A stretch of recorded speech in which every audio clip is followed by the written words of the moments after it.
We live in one of the most digitally connected times in history. And yet, a recent study shows that humans have become some of the most lonely humans that have ever existed. Hi, my name is Jason Ellinger. I'm the CEO of Taika Translations. We're a multi-million-dollar translation, digital services, and interpretation company. And I just want to talk a minute about this part of the reality of current day business. Because when you have a business like ours, for example, many vendors, they work virtually, and so many of them work from individual offices located anywhere in the world. So in the translation and interpretation industry, you've got translators located all over the United States, interpreters located all over the United States, but then all of the rest of the world, they have interpreters and translators too, and those people are working from their offices, and many of them are freelancers, and many of them are just contractors working for different companies. And that can get really lonely unless you do some really key things to make sure that loneliness isn't characteristic to your life long term. And how do we do that? I listened to Dr. John Deloney speak about this, and he said, look, psychology had this huge study when I was in university. He was a university professor, and he said, I participated in this big case study, and we're talking about how to make the human whole and connected, and the feelings of security and peace. And as I participated in this case study with brilliant minds all over the United States, from some of the highest education academics in the world, came together to make this study. And he said, after we were done, I came to the concluding event where they were just discussing all the research and saying, here's the outcomes, and here's what we need to do, how we can help people work into the future. And he said, I was sitting in that room listening to this, all the data outputs, and he was like, I was so shocked because it feels like I heard this before. I was sitting in the room and I felt like I've heard this 1,000 times. Like, where did I hear this? And he's like, I haven't heard it recently. And he said, you know what? I heard it from my grandmother. Like, this is the stuff my grandmother said. Work hard. Find employment that you love and do hard work. Don't disdain it. Enjoy it. Make it a part of your life. But while you're working hard, make sure you rest well. When you go home, talk to the people you love, play with your children, make sure you have a conversation with your spouse, and take a walk. Don't get out of routine with your life. Make sure you have time to do the important things like exercise, and make sure you're eating well. And he's like, my grandmother told me all of this stuff.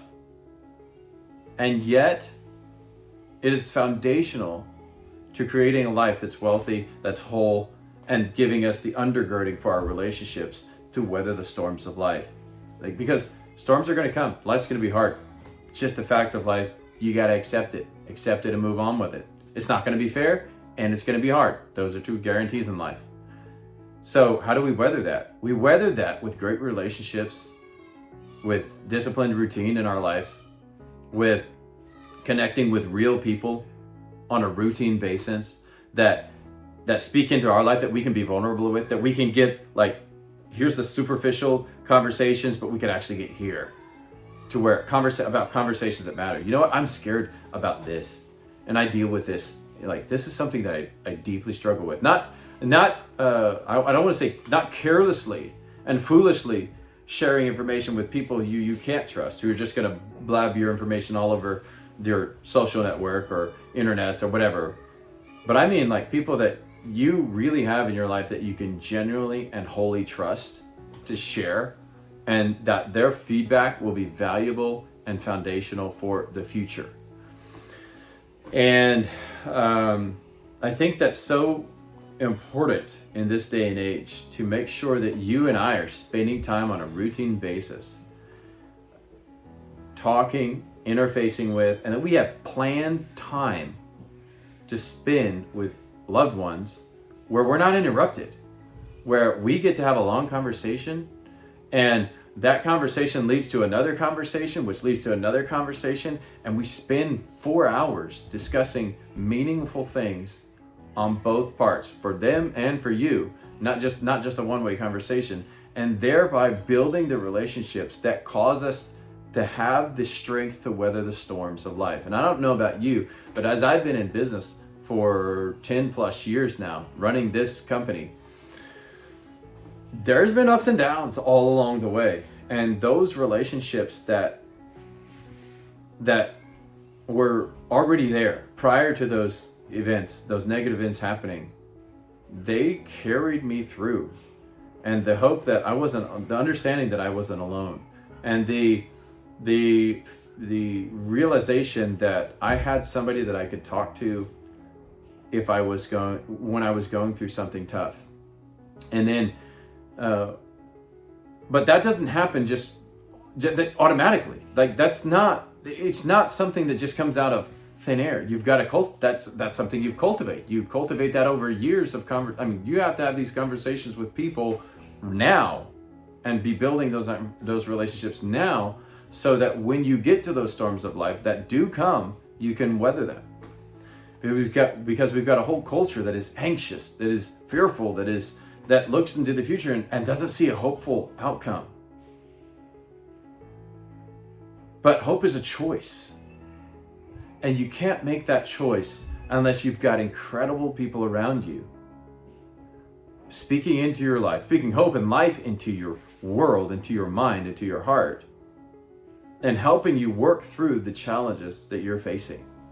Maybe they're not directly involved in the challenges you're facing, but they do provide that emotional, that relational support that causes you to be able to dig deep when the going gets tough, draw out your solutions through the pain of life, through the heartbreak, and make the next right decision. And so that's what I want to share with people on the internet today. That's what I want to share with you today, other business leaders, or maybe just maybe a stay-at-home mom who's working through stuff, and you've got 4 kids and they're bouncing on the couches and making messes all over the place. Make sure those kids are put in bed, and that you actually have a long conversation with your husband multiple times per week, or the husband who's staying at home and he has the kids, and make sure you get those kids put to bed. And I know what I'm talking about because I have 8 children, guys. I know this is hard. This is a real challenge. Those children go to bed, and then we can talk, and it's uninterrupted. Okay, it's not always uninterrupted because I know I have kids. They get up, and somebody needs a drink of water, somebody needs to go to the bathroom, somebody needs a diaper changed. I get it. But that uninterrupted time that's constantly scheduled creates the value, creates the foundation to weather anything in life. So whether it's with your spouse, or maybe you get together a couple times a month with a great friend, or maybe you've got a group of men that you can, or a group of women in your community that you connect with, make it a priority. It has to be a priority, and you have to do it consistently, because if you don't, you won't have the strength to weather those storms of life. And so that's something that I want to share. I've been spending some time doing that with my oldest brother. He's an incredibly successful pilot for a major airlines company, and we got the opportunity to spend 2 weeks together, and I'm so grateful for the conversations we've been able to have, the time we've been able to spend together, and just the undergirding of life that relationship does for my life as a whole. And you've got relationships. If you look around, and if you don't got relationships, then you need to look around. And one of the best places to start is by finding a local church in your community. There's people there that probably love each other, that probably would love to receive you into their community and to encourage you, and just to connect with you. Maybe somebody needs your relationship, and I guarantee you they do.